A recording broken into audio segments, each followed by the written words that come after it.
ಒಂದು ನಿಮಿಷ ತಡ್ರಿ, ನಮ್ಮ ಮಗಳು ನೋಡ್ಕೊಂಡು ಹೋಗಂತ್ರಿ ಅಂತ ಕರಿತೀನಿ. ಶಿವಾನಿ, ಶಿವಾನಿ. ಅಪ್ಪ ಕರೆದ್ರೇನ? ಹ್ಞೂನವ, ಬಾ ಇಲ್ಲಿ. ಇವರು ನಿಮ್ಮ ಚಿಕ್ಕಪ್ಪನ ಗೆಳೆಯರಂತ ಬಂದಾರ, ಬಾ ಇಲ್ಲಿ. ನೀನಾನವ ಶಿವಾನಿ? ಪರವಾಗಿಲ್ಲ. ಮಲ್ಲಣ್ಣ ಭಾರಿ ಚಂದದಳಪ್ಪ ನಿನ್ನ ಮಗಳು. ತಿದ್ದಿದ್ದು ತೀಡಿದು ಗೊಂಬಿದ್ದಂಗದಾಳ. ಎಷ್ಟು ಚಂದದಿವ. ಎಟ್ನೆತ್ತೀಗ? ಈಗ 9ನೇ ಪಾಸಾಗಿ 10ನೇ ಇರ್ತಾರೆ. ಮುಂದ್ ವರ್ಷದಿಂದ ಕಾಲೇಜ್. ಪರವಾಗಿಲ್ಲ. ಓದೋದ್ರಾಗೂ ಶಾಣಕ್ಯದಿ ಕಾಣ್ತೈತಿ.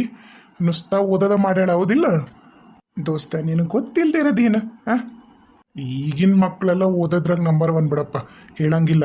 ಅದ್ರಾಗ ಇವತ್ತು SSLC ರಿಸಲ್ಟ್ ಬಂದತಿ. ಎಲ್ಲರ ಸ್ಟೇಟಸ್ನಾಗೂ ಅದ ಯಾರ ಮಕ್ಳದ್ದು ಎಷ್ಟೆಷ್ಟು ಪರ್ಸೆಂಟೇಜ್ ಆಗೈತೆ ಅಂತೇಳಿ. ಯಾರ್ಯಾರು ಎಲ್ಲ ಮಕ್ಕಳು ಯಾರ್ಯಾರು ಚೆನ್ನಾಗಿ ರಿಸಲ್ಟ್ ತೆಗ್ದಿರಿ ಅವ್ರಿಗೆಲ್ರಿಗೂ ಆಲ್ ದ ಬೆಸ್ಟ್ ಫ್ಯೂಚರ್ಗೆ. ಯಾರ್ಯಾರ್ದು ಪರವಾಗಿಲ್ಲ ತೆಗ್ದಿರಿ ಮಾರ್ಕ್ಸ್, ಅವ್ರಿಗೂ ಆಲ್ ದ ಬೆಸ್ಟ್. ಎಲ್ರಿಗೂ ಆಲ್ ದ ಬೆಸ್ಟ್. ಒಟ್ಟಿನಾಗ ಒಂದೆರಡು ವಿಷಯ ಹೋಗಿದ್ರು ಪರವಾಗಿಲ್ಲ, ಕಮ್ಮಿ ಮಾರ್ಕ್ಸ್ ಬಂದಿದ್ರು ಪರವಾಗಿಲ್ಲ. ಜೀವನ ನಮ್ಮ ಮಾರ್ಕ್ಸ್ ಮೇಲೆ ಇರಂಗಿಲ್ಲ, ಹೌದಿಲ್ಲ? ಹೌದು, ನಿಜ ರೀ ಅಜ್ಜಾರ. ಅವರು ಊಟ ಆಯ್ತಾ, ಹೊಂಟಿದ್ರ? ಮತ್ತು ಅಗಲಿದ್ದಾನು ನೀನು ನೋಡ್ಬೇಕನ್ನಕತ್ತಿದ್ರವ, ಅದಕ್ಕೆ ಕರೆಸಿದೆ. ಹ್ಞೂ ಕಾಕ, ಅದಕ್ಕೆ ನಾನು ಬಂದೆ. ಮಖಕ್ಕೆ ಅದು ಫೇಸ್ ಪ್ಯಾಕ್ ಹಾಕ್ಕೊಂಡಿದ್ನ, ಅದಕ್ಕೆ ಹೊರಗೆ ಬರಲಿಲ್ಲ ಅಷ್ಟೆ. ಅಲ್ಲವಾ, ನೀನ ಇಷ್ಟು ಬೆಳ್ಳಗದಿದ್ದಿ, ನಿನಗೆ ಎದಕ್ಕೆ ಬೇಕು ಪ್ಯಾಕ್ ಗೀಕ್? ಇನ್ನೊಂಚೂರು ಬೆಳಗಾಗಿ ಏನು ಮಾಡ್ತಿದ್ದಿ? ಈಗ ಇಂಥ ಪರಿ ಬೆಳಗದಿದ್ದಿ ಬೇಡವಾ? ನೀನು ಅದೇನಂತಾರಲ್ಲ, ನ್ಯಾಚುರಲ್ ಬ್ಯೂಟಿ ನೀನು. ಕರೆನ ಭಾಳ ಅಂದ್ರೆ ಭಾಳ ಚಂದದಿ. ಅಪ್ಪ ಯಾಕಪ್ಪ? ರಿತೇಶ ಏನಾತ? ಕೆಲಸ ಆಗ್ಲಿಲ್ಲ? ಮತ್ತೆ ಹೊಕ್ಕಿನಂತ ಹೋದಿ? ಇಲ್ಲಪ್ಪ, ಕೆಲಸ ಆಗಲಿಲ್ಲ. ಮತ್ತು ಕಾರ್ ತೊಗೊಂಡು ಒಬ್ಬದನ್ನ ಹೊಂಟಿದ್ನಲ್ಲ, ಮಳೆ ಬರಂಗೂ ಆಗಿತ್ತು. ಮತ್ತ್ಯಾಕೆ ನಿಮ್ಮನ್ನು ಬಿಟ್ಟು ಹೋಗ್ಲಿ ಅಂತಂದು ಹಂಗೆ ಅಡ್ರೆಸ್ ಕೇಳ್ಕೊಂಡು ಇಲ್ಲಿವರೆಗೂ ಬಂದೆ. ಹೊರಡಣ್ರಪ್ಪ? ಹಾಂ ಹೊರಡಣ. ಅಂದಂಗೆ ರಿತೇಶ, ನನ್ನ ಗೆಳೆಯನ ಮಗಳು ಶಿವಾನಿ. ಒಂದ್ಸರಿ ನೋಡು. ಹಾಯ್ ಶಿವಾನಿ. ಹಾಯ್ ಅಪ್ಪ, ಅಂದಂಗೆ ಒಂದು ಅರ್ಧ ಗಂಟೆ ಇಲ್ಲೇ ಕೂತ್ಕೊಂಡೆ. ನಾನು ಕಾರು ಒಂಚೂರು ಪ್ರಾಬ್ಲಮ್ ಆಗಿತ್ತು, ಯಾಕೋ ಇಂಜಿನ್ ಪ್ರಾಬ್ಲಮ್ ಆಗಿ ಆಯಿಲ್ ಲೀಕ್ ಆಗ್ತೈತಿ. ಫೋನ್ ಮಾಡ್ತೀನಿ ಅಂತ ಹೇಳೋಣ. ಮತ್ತೆ ಅಲ್ಲೂ ನಿಂತ್ಕೊಳ್ಳೋಕಿನ ಇಲ್ಲೇ ಕೂತ್ಕೊಳ್ಳೋದು ಬೆಸ್ಟ್ ಅನ್ಸುತ್ತೆ ನಂಗೆ. ಹಂಗ ಮಾಡ್ರಪ್ಪ, ಇಲ್ಲೇ ಕುತ್ಕೋರಿ. ಮತ್ತೆ ಮಳೆ ಬರಂಗಾಗೈತಿ, ಅಲ್ಲೆಲ್ಲೇ ಹೋಗಿ ನಿಂತ್ಕೊಳಕಿನ ಕುತ್ಕರಿ, ಇಲ್ಲೇ ಕುತ್ಕರಿ. ರತ್ನ, ಹೋಗ್ರಿ ಒಳಗೆ ಹೋಗ್ರಿ. ಏನು ಮಾಡಕತ್ತೀಯಪ್ಪ? ಏನು ಓದಕತ್ತೀನಿ ಅಂದೆಲ್ಲ ನೀನು? ಎಂಜಿನಿಯರಿಂಗ್ ಓದಕತ್ತೀನಿ ರೀ. ಚಲೋ ಆತ. ಅಂದಂಗೆ ದೋಸ್ತ, ಅದು ಒಂದು ನಿಮ್ಮದು ಕಲ್ಕೋರಿದೇನೋ ಇತ್ತು, ಕೇಸ್ ನಡೆದಿತ್ತಲ್ಲ, ಅದು ನಿಮ್ಮ ಅಣ್ಣ ತಮ್ಮಗಳದು, ಅದೆಲ್ಲ ಬಗೆಹರಿತಾನ? ಹಾಂ ಅಂಕಲ್, ಅದೆಲ್ಲ ಬಗೆಹರಿತ್ರಿ. ಈಗ ಅದು ಕಲ್ಕೋರಿ ಎಲ್ಲ ನಾವ ನೋಡ್ಕೊಂಡು ಹೊಂಟೀವಿ. ಅದು ಅಪ್ಪರಿಗೆ ಬಂದೈತಿ, ಹಾಗಾಗಿ ನಾವು ಅಣ್ಣ ತಮ್ಮಗಳ ಎಲ್ಲ ಹಂಚ್ಕೊಂಡು ಹೊಂಟೀವಿ. ಈಗ ಅದು ಸದ್ಯಕ್ಕೆ ಕಲ್ಕೋರಿ ನನ್ನ ಹೆಸರಲ್ಲೇ ಐತಿ. ಹೌದಾ? ಚಲೋ ಆತಲ್ಲಪ್ಪ, ಚಲೋ ಆತ. ಅಂದ್ರೆ ಈಗ ಅವಂಗ ಓದ್ಲಿ ಅಂತಂದು ನಾ ಸುಮ್ಮನದೀನಿ. ಅವನ ಹೆಸರಿಗೆ ಬಂದೈತಿ, ಅದನ್ನೆಲ್ಲ ನಾನು ನೋಡ್ಕೊಂಡು ಹೊಂಟೀನಿ. ಅಂದಂಗೆ ಇನ್ನೊಂದು ಇತ್ತು ನೋಡು, ನಮ್ಮ ಹೊಲ ದಾರಿ ಹಚ್ಚಿತ್ತಲ್ಲ, ಅದನ್ನು ನ್ಯಾಷನಲ್ ಹೈವೇ ಕೊಟ್ಟಿವಿ. ಅಲ್ಲಿಂದನೂ ಒಂದು ಸ್ವಲ್ಪ ರೊಕ್ಕ ಬಂದೈತಿ. ಏನಿಲ್ಲ ಅಂದರೂ ನಮ್ಮದು ಭಾಳ ಎಕರೆ ಇತ್ತಲ್ಲ, ನಮ್ಮದು ಒಂದು 20 ಕೋಟಿವರೆಗೂ ಬಂದೈತಿ. ಅದನ್ನು ನನ್ನ ಸಣ್ಣ ಮಗನ ಹೆಸರಲ್ಲೇ ಇಟ್ಟೀನಿ. ಗೌಡ್ರ, ಮತ್ತು ಅವು ತೆಂಗಿನಕಾಯಿ ಇಳಿಸೋಣಂದಿದ್ರಲ್ಲ, ಬರ್ತೀರೇನ? ಅಯ್ಯೋ, ನನಗೆ ಮರ್ತ ಹೋಗೈತ್ಲಿ. ಬಂದು ಹೋಗೋಣ ನಡಿಯಪ್ಪ, ಬಡ ಇಳಿಸೋಣ. ಮತ್ತು ನಾನು ರೊಕ್ಕ ಕೊಟ್ಟೀನಿ, ನೀವು ಬಂದು ಇಳಿಸ್ಕೊಡ್ತೀರಿ ಅಂತ ನಾನು ಕಾಯಕತ್ತೀನಿ. ನಾನು ಮಾರವ, ನನ್ನ ಹೊಟ್ಟೆ ಮೇಲೆ ಹೊಡಿಬೇಡ್ರಿ, ಬಡವನ ಹೊಟ್ಟೆ ಮೇಲೆ. ಬರ್ರಿ. ಅವ್ವ ಶಿವಾನಿ. ಅಪ್ಪ, ಅವ್ ಅಡ್ಗೆ ಮನೆಗೆ ಏನೋ ಮಾಡಕತ್ತಾಳ. ನಿಮ್ಮ ಅವ್ಗೆ ಹೇಳ್ಬಿಡವ, ನಾ ಒಂದಿಟ್ಟು ತೋಟದ ಕಡೆ ಹೋಗ್ಬರ್ತೀನಿ. ಎಲ್ಲಿ ಇಳಿಸಿ ಕೊಡ್ತೀನಿ ಅಂದಿದ್ನೆ, ಮತ್ತು ನಾ ಕಳಿಸ್ಕೊಟ್ಟಿಲ್ಲ ಇನ್ನೂ ರುದ್ರಪ್ಪಗೆ. ಬಡ ತಡ ಆಗುತ್ತಾ, ನಾ ಹೋಗಿ ಬರ್ತೀನಿ. ಒಮ್ಮಕ್ಳಿಗೆ ಚಾಕ್ ಬರ್ತೀನಿ, ಆಮೇಲೆ ಅಂಗಡಿಗೆ ಹೋಗಿ ನಾನು ಅವ ಬೀರ್ಯಾಗ ಹೋಗಿ ಅಂಗಡಿ ತೊಗೊಂಡು ಕುಂದ್ರ ಕೇಳು. ಏನು ಬಂದಂದ್ರೆ ಕಿಲಿ ಕೊಡ್ತೀನಿ ಆಳಪ್ಪ. ನಾ ಹೋಗಿ ಬರ್ತೀನಿ, ಹೇಳವ. ನಡಿ ರುದ್ರಪ್ಪ, ನಡಿ. ಬರ್ರಿ ಗೌಡ್ರ, ನಿಮ್ಮ ದಾರಿನ ಕಾತ್ಕ ಸಾಕಾಗಿ ಮನೆವರೆಗೂ ಹುಡ್ಕೊಂಬಂದೀನಿ. ಅಂದಂಗೆ ಎಷ್ಟನೇ ಕ್ಲಾಸ ಓದ್ತಾಳ ಅಂದಿಲ್ಲ ನಿಮ್ಮ ಅಣ್ಣನ ಮಗಳು? ಬಾ ಬೇವ, ಈಚೆ ಕಡೆ ಕುಂದ್ರ ಬಾ. ಅಲ್ಲೇ ಯಾಕೆ ನಿಂತಿ? ಇಲ್ಲಪ್ಪ, ಯಾಕ ಒಳಗ ಶೆಕೆ ಆಕತ್ತ, ಅದಕ್ಕೆ ಇಲ್ಲೇ ಬಂದು ಈ ರೂಮ್ನಾಗ ಆದ್ರೆ AC ಕುಂದ್ರಿಸಿರೆ ತಣ್ಣಗೆ ಅನ್ಸತ್ ಜೀವಕ್ಕೆ. ಅದಕ್ಕೆ ಅದು ಬದ್ವಿಗೆ ಒಂದು ಯಾವುದೋ ಐತಿ ಅಂದಿದ್ರಲ್ಲ ರೋಡಿಗೆ ಹಚ್ಚಿ, ಆ ಹೊಲದ್ದು 20 ಕೋಟಿ ಬಂತ. ಉದ್ದಕ ಏನಿತ್ತಲ್ರಿ ಒಳಗ, ಪೂರ ನಮ್ದಾರಿ ಇದು ಹೊಲ. ಅಷ್ಟು ಕೊಟ್ಬಿಟ್ಟಿವ್ರಿ ಮತ್ತೆ ಸರ್ಕಾರಕ್ಕೆ. ನಾವು ಏನೂ ಇಟ್ಕೊಂಡಿಲ್ಲ. ಮತ್ತು ನನ್ನ ಮಗ ಇನ್ನೂ ಇವ ಸಣ್ಣವದನ್ರಿ, ಈ ಇಂಜಿನಿಯರಿಂಗ್ ಓದಕತ್ತಾನ. ಮತ್ತು ಅವ್ನು ತೊಂದರೆ ಆಗಬಾರ್ದಲ್ಲ. ನಾಳೆ ಅವ್ರ ಅಣ್ಣಾರೆಲ್ಲರೂ ಸೇರಿ ಇವಂಗೆ ಅನ್ಯಾಯ ಮಾಡ್ಬಿಟ್ರೆ, ನಾನು ಹೆಂಡ್ತಿ ಅವಾಗ ಇನ್ನು ಹಾಕಿದ್ದಾಗನೇ ಯಾರಿಗೂ ಅನ್ಯಾಯ ಆಗಬಾರ್ದು ಅಂತಂದು ಎಲ್ಲನೂ ಬೇರೆ ಮಾಡ್ಬಿಟ್ಟಾಳ್ರಿ. ಅವು ಎರಡಷ್ಟೇ ಇವನ ಹೆಸರಲ್ಲಿ ಹಚ್ಚಿಟ್ಟಿನ್ರಿ ಅಷ್ಟೇ. ಅಂದ್ರೆ ಈಗ ನಿಮ್ಮ ಮಗ ದುಡಿಬೇಕು ಅನ್ನಂಗಿಲ್ಲ, ದುಡಿದನ ಕೋಟ್ಯಾಧಿಪತಿಯಪ್ಪ ನೀನು ಭಾರಿ ಲಕ್ ಇಟ್ಕೊಂಡ ಹುಟ್ಟಿಬಿಡುತ್ತಮ್ಮ ನೀ. ಎಲ್ಲರೂ ಹಂಗ ಅಂತಾರೆ ನೋಡ್ರಿ ಅಂಬರ, ನೀವು ನಂಬ್ತೀರ ಬಿಡ್ತೀರ. ನಾನು ಏನೋ ಕೇಳಿದೆ ನಿನಗೆ, ಏನು ಓದ್ತಾಳ ಹುಡುಗಿ, ಏನೋ ಓದ್ತಾಳ ಅಂದಿಲ್ಲ ನಿಮ್ಮ ಅಣ್ಣನ ಮಗಳು? ಆಕೆನ ಆಕಿ ಈಗ 9ನೇದು ಪಾಸ್ ಆಗ್ಯಾಳ, 10ನೇದು ಈಗ.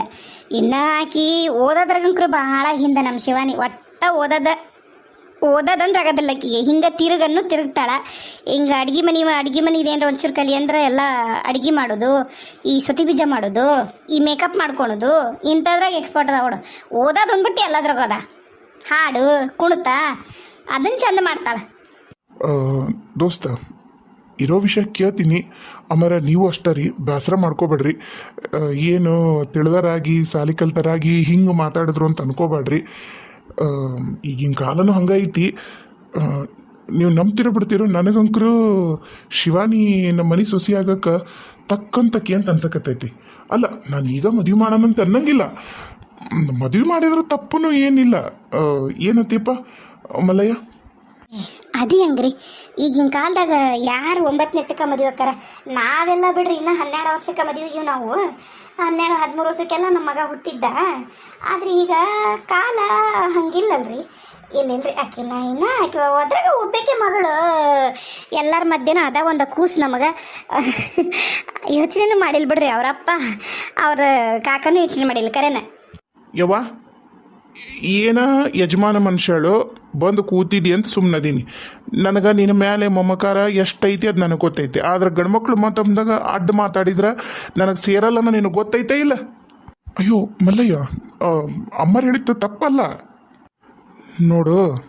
ನಮ್ಮವ್ವ ನಮ್ಮಪ್ಪನ ಸದರದಿಂದನ ನನ್ನ ತಂಗಿ ಸದಾರ ಆಟ ಆಡ್ಯಾಳ. ನಿನಗೇನು ಗೊತ್ತಿಲ್ಲದೆ ಇರೋ ವಿಷಯ ಏನೂ ಇಲ್ಲ. ನಮ್ಮ ಮನೆ ವಿಷಯ ಪೂರ ಗೊತ್ತೈತಿ ನಿನಗೆ. ಅಲ್ಲ, ಅದೆಲ್ಲ ನಮ್ಮ ಮನೆ ವಿಚಾರ. ಇವ್ರ ಮುಂದೆ ಯವ್ವ, ಎದ್ದೋಗಿಲ್ಲಿಂದ, ಎದ್ದೋಗ್ಬೇ. ಬೇಸರ ಮಾಡ್ಕೋಬೇಡ ಮದೇವ. ಇಲ್ಲಿಲ್ಲ, ನನಗೇನು ಬೇಸರ ಇಲ್ಲ. ನಿನಗೆ ನಮ್ಮ ಶಿವಾನಿ ಇಷ್ಟ ಆದ್ಲನಪ್ಪ? ಅಂಕಲ್, ತಪ್ಪು ತಿಳ್ಕೊಬೇಡ್ರಿ. ನಾನು ಇನ್ನೂ ಡಿಗ್ರಿ ಓದೋದು ಮುಗಿಸಿಲ್ಲ. ನಮ್ಮಪ್ಪ ಚಾಲು ಮಾಡಿಬಿಟ್ಟಾರ ಬಿಡ್ರಿ. ಯಾವಾಗ ನನಗೆ 21 ವರ್ಷ ಆಯ್ತು ಅವಾಗ ಚಾಲು ಮಾಡಿಬಿಟ್ರು. ನೀವು ಓದೋದು ಬೇಕಾಗಿಲ್ಲ, ಬಾ ಮದುವೆ ಮಾಡ್ಕೊಂಡು ನೀನು ಒಂದು ಸಂಸಾರ ಕಟ್ಕೋ, ನಿನ್ನ ಆಸ್ತಿ ಐತಿ ಅದನ್ನೆಲ್ಲ ಬಿಸ್ನೆಸ್ ನೋಡ್ಕೊ, ಹಂಗೆ ಹಿಂಗೆ ಅಂತಂದು. ಆದರೆ ನನಗೋ ಯಾಕೋ ಪೂರ ಮಾಡ್ಕೊಂಡ್ಬಿಡ್ತೀನಿ. ನಾಳೆ ಅರ್ಧ ಆದ್ರೆ ಈಗಿನ ಕಾಲದಾಗ ಮರೆಯೋದಿಲ್ಲ ನೋಡ್ರಿ. ಅದಕ್ಕೆ ಹಂಗಂತ ಹೇಳಿ ನಂಗೆ ಶಿವಾನಿ ಇಷ್ಟ ಆಗಿಲ್ಲ ಅಂತನೂ ಅಲ್ಲ. ಸಣ್ಣಕಿ, ಆದ್ರೆ ಸಣ್ಣಕಿ ಅಂತ ಅನ್ಸಲ್ಲ, ಭಾಳ ಚಂದದಾಳ. ಓಹ್, ಚಲೋ ಆತಲ್ಲ. ಅಲ್ಲ, ಒಂದು ಸಂಕ್ಷಿಪ್ತ ತಾಳಿ ಕಟ್ಟಿಸ್ಬಿಡು ನಾನು ದೋಸ್ತ. ಅವ್ರವ್ವ ಅವ್ರಪ್ಪ ಒಂದು ಮಾತು. ನಮ್ಮ ಅಣ್ಣಂದೇನು ಕಿರಿಕಿರಿ ಇಲ್ಲ. ಇನ್ನು ನಮ್ಮ ಅಣ್ಣಂಗೆ ನಾ ಹೇಳಿದ್ರೆ ನಮ್ಮ ಅಣ್ಣ ಅರ್ಥ ಮಾಡ್ಕೋತಾನೆ. ಯಾಕಂದ್ರೆ ಈಗ ನಮ್ಮ ತಂಗಿ ವಿಷಯದಾಗ ನಾವು ಜಗ್ಗು ಪೆಟ್ಟು ತಿಂತೀವಿ. ಈಗ ಮಗಳೂ ಅದ ದಾರಿನ ಹಿಡ್ದಿದ್ಲು ದೋಸ್ತ, ನೀ ನಂಬ್ತಿಲ್ಲ ಮದೇವ. ಅದ ದಾರಿನ ಹಿಡ್ದಿದ್ಲು. ಈಗ ಸರಿ ಮಾಡಿ ಅದಕ್ಕೊಂದು ತಂದಿಟ್ಟಿನಿ, ಈಗ ಅದಕ್ಕೊಂದು ದಾರಿನ. ಈಗ ಈಕಿ ಅವ್ರ ಹತ್ತಿನ ಹೋತಾಳ. ಯಾಕಂದ್ರೆ ನನಗೂ ಲಕ್ಷಕ್ಕೆ ಬಂದೈತಿ. ಅವ ನಮ್ಮ ಮನೆ ಕೆಲಸದ ಒಬ್ಬ ರಾಮ್ ಅಂತದನ, ಅವನ ಜೊತೆಗೆ ಈಕಿ ಅಡ್ಡಾಡೋದು ಮಾತುಕತೆ ಭಾಳ ಆಗ್ಯಾವ. ನಾನು ನೋಡಕತ್ತೀನಿ, ನೋಡೋಣ ಏನಾಗತ್ತಂತೇಳಿ. ನನಗೇನೋ ಒಂದು ಸಂಕ್ಷಿಪ್ತ ತಾಳಿ ಕಟ್ಟಿಸಿ ನಿಮ್ಮ ಸೊಸಿ ನೀವು ಮನೆಗೆ ಕರ್ಕೊಂಡೋಗಿ ತುಂಬಿಸ್ಕೊಳ್ಳೋದು ಬೆಸ್ಟ್ ಅನ್ಸುತ್ತೆ. ನಿಮ್ಮ ಮನೆಗೆ ಇರಲಿ, ಅವು ಓದೋದು ಮುಗಿಸ್ಕೊಂಬಂದ್ಮ್ಯಾಗ ಆಫಿಷಿಯಲಿ ಇನ್ನೊಂದ್ಸರಿ ಮದುವೆ ಮಾಡಿದ್ರೆ ಆಯ್ತು. ಏನಂತಿ ಮದೇವ? ನನಗೇನು ಅಬ್ಜೆಕ್ಷನ್ ಇಲ್ಲ. ನೀ ಏನಂತೀಯಪ್ಪ ರಿತೇಶ? ಅಪ್ಪ, ನೀವೆಲ್ಲ ಹೆಂಗಂತೀರಿ ಹಂಗೆ. ಆದ್ರೆ ಇದೆಲ್ಲೂ ಹೊರಗೆ ಬರಬಾರ್ದು. ಆಮೇಲೆ ಅದು ಭಾಳ ದೊಡ್ಡ ಶಿಕ್ಷೆ ಆಗ್ತೈತೆ. ಅದಕ್ಕೆ ಇಷ್ಟೆಲ್ಲ ಕಾನೂನು ಇಷ್ಟೆಲ್ಲ ಇದ್ರೂ ಆಗ್ತಿರ್ತವೆ. ಮೊನ್ನೆನೂ ನಮ್ಮ ಊರಾಗ ಅಂದ್ರೆ ಇದ್ರಾಗ ಬರ್ಸಿದ್ರು ಸಾಮೂಹಿಕದಾಗ, ಬಟ್ ಅಲ್ಲಿ ಮಾಡೋಕೆ ಕೊಡಲಿಲ್ಲ ಪೊಲೀಸರು. ಅವ್ರ ಮನೆ ಪೂರ್ತಕ್ಕೆ ಮಾಡ್ಕೊಂಡು, ಅದು 10ನೇ ಕ್ಲಾಸ್ ಹುಡುಗಿನ, 10ನೇ ಕ್ಲಾಸ ಫಸ್ಟ್ ಇಯರ್ ಹುಡುಗಿ ಮದುವೆ ಮಾಡಿದ್ರು. ಇನ್ನೊಂದು 2 ವರ್ಷ 18 ತುಂಬೇ ಬಿಡ್ತಾವೆ. ಅವೆಲ್ಲ ನೀವು ತಲೆ ಕೆಡ್ಸ್ಕೊಬೇಡ್ರಿ. ಉಳ್ಕಿದ್ದು ನಾನು ನೋಡ್ಕೋತೀನಿ, ಎಲ್ಲೂ ಹೊರಗೆ ಗೊತ್ತಾಗಲ್ಲ. ಈಗ ನಾ ಯಾಕೆ ಅವಸರ ಮಾಡಕತ್ತೀನಿ ಅಂದ್ರೆ ಮಲ್ಲಯ್ಯ, ನನ್ನ ಹೆಂಡತಿಗೆ ಭಾಳ ಆರಾಮಿಲ್ಲ, ಹಾಸಿಗೆ ಹಿಡ್ದಾಳ ಅಂತ ಹೇಳಿ ನಾನು. ಆಕಿ ಮುಂದೆ ಇವರಿಬ್ಬರು ತಾಳಿ ಕಟ್ಟಿ ಅವರಿಬ್ಬರು ಹಾರ ಬದಲಿಸ್ಕೊಂಡ್ರು ಅಂದ್ರೆ ನನ್ನ ಹೆಂಡತಿಗೂ ಒಂದು ನೆಮ್ಮದಿ, ಆಕೆಗೂ ಒಂದು ನೆಮ್ಮದಿ. ಅಲ್ಲ, ನಾ ಸಣ್ಣ ಮಗಂದು ಒಂದು ಏನೋ ಆತು ಅಂತೇಳಿ ಅದ್ರ ಸಂಬಂಧ ನಾನು ನಿನ್ನ ಒಳ್ಳೆ ಉತ್ತರಕ್ಕೋಸ್ಕರ ಕಾಯ್ತಿರ್ತೀನಿ. ಹೋಗೋಣ.